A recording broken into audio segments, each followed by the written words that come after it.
Assalamualaikum warahmatullahi wabarakatuh. Hai teman-teman, perkenalkan namaku Aziska Fatihatu Analia. Aku adalah mahasiswa semester 4 program studi bimbingan konseling pendidikan Islam. Aku akan melakukan simulasi konseling sebaya dengan mengangkat tema kurang percaya diri ketika berbicara di depan umum ataupun sedang melakukan presentasi. Mengapa kasus ini dianggap penting? Karena seringkali sebagai mahasiswa itu merasa kurang percaya diri namun bingung harus bercerita ke siapa. Nah, di sini peran konselor sebaya itu sangat dibutuhkan, bukan sebagai pemberi nasihat ataupun menghakimi, tapi hanya sebagai pendengar supaya mahasiswa tersebut bisa merasa lebih baik lagi dan bisa diajak untuk tumbuh bersama. Untuk video selanjutnya akan memperagakan bagaimana proses konseling itu berjalan. Hai Aini, gimana kabarnya hari ini? Saya juga alhamdulillah baik, tapi aku akhir-akhir ini tuh merasa agak capek aja. Keren banget sih kamu, meskipun capek kamu masih menyempatkan buat ngopi sama aku malam ini. Aku dapat pesenin kopi buat kamu. Kamu bisa minum dulu supaya lebih tenang gitu. Gak apa-apa nih, Gak apa-apa, minum aja. kasih. Iya. Gimana perasaan kamu? Sudah enak kan? Lumayan, alhamdulillah. Apa sih yang membuat kamu merasa lelah akhir-akhir ini? Banyaknya tugas, terus sama juga ngerasa kurang percaya diri.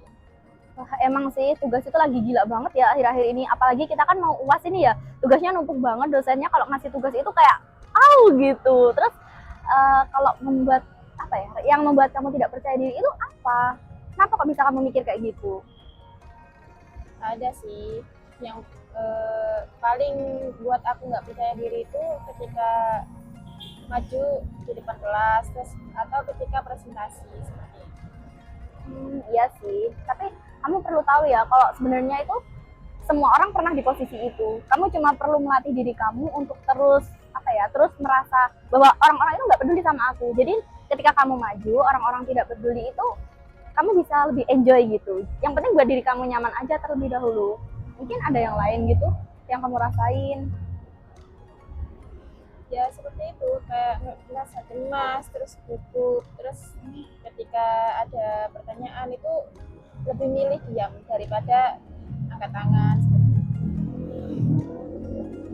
Kamu kalau mau cerita bisa cerita aja, jangan takut. Kalau apalagi kamu mikir aku bakalan nyebarin ke siapapun, karena di sini itu aku sebagai teman kamu akan menjaga privasi kamu. Jadi kalau kamu mau lebih terbuka lagi nggak apa-apa. Beneran kamu mau? Iya, kamu bisa cerita aja, nggak usah takut, nggak usah sungkan gitu. Ya emang akhir-akhir ini sih aku agak gugup ketika aku mau maju, terus pas presentasi itu pikiranku kayak kira-kira orang lain itu gimana ya tanggapannya. Aku tuh merasa kayak kata-kataku itu selalu belibet, terus nggak jelas, jadi aku merasa kayak kurang percaya diri aja itu. Tapi kamu masih maju ke depan kan? Nah, dari kamu maju ke depan aja kamu membuktikan bahwa kamu itu sebenarnya berani. Cuman karena kamu belum terbiasa melakukan hal tersebut, jadi kamu sedikit nervous. Mungkin ada hal yang kamu sukai ketika maju ke depan, ataupun kamu menyukai berbicara tapi tidak dilihat orang, mungkin ada gitu. Aku lebih suka di balik layar sih. Di balik layar maksudnya? Ya aku lebih suka menyendiri, terus aku lebih suka memilih membaca buku daripada interaksi dengan orang lain. Wah, keren sih. Soalnya banyak juga loh hari ini tuh anak yang males banget membaca buku, males juga presentasi. Kamu masih keren dua-duanya. Meskipun salah satunya masih agak gimana, tapi kamu sudah melakukan yang salah satunya lagi. Untuk kamu bisa, mungkin kamu ada minat buat meningkatkan kepercayaan diri kamu. Inginnya sih gitu, tapi aku kan kayak nggak punya teman, terus nggak tahu mau cerita ke siapa. Kamu bisa cerita ke aku aja, karena di sini kita kan sebagai teman sebaya, jadi kita bisa belajar berproses bersama-sama. Karena aku nanti nggak akan ngejat kamu kok, aku bakalan bantuin kamu, aku bakalan nemenin proses kamu. Jadi kamu nggak usah takut-takut, nggak usah sungkan-sungkan kalau mau bicara ke aku gitu ya. Oh iya, kira-kira apa nih? Gimana? Maksudnya solusi untuk aku itu kedepannya aku harus gimana?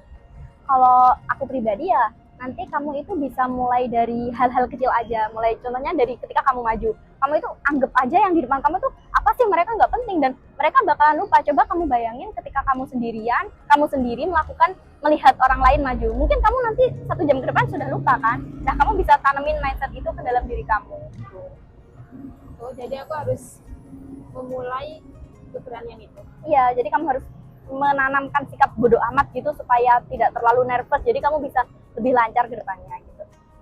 Oh, seperti itu. Makasih ya. Gimana perasaan kamu sekarang? Udah tenang, udah lega. Terus kedepannya aku bisa seperti apa yang Samyan bilang. Ya oke. Jadi perlu kamu ingat aja ya. Cuma itu aja, kuncinya simple aja. Kamu jangan peduliin omongan orang lain, bodoh amat aja. Nanti ketika kamu sudah tidak peduli dengan sekitar, ya wes kita maju ke depan. Gak peduli orang mau bilang apa, arek kuwi elek, arek kuwi omongannya gak genah kok. Libet ya udah, kita nggak peduli. Jadi kamu kuat-kuat ya. Terima kasih. Iya. Nah, kita sudah sampai pada akhir video. Terima kasih karena sudah menonton.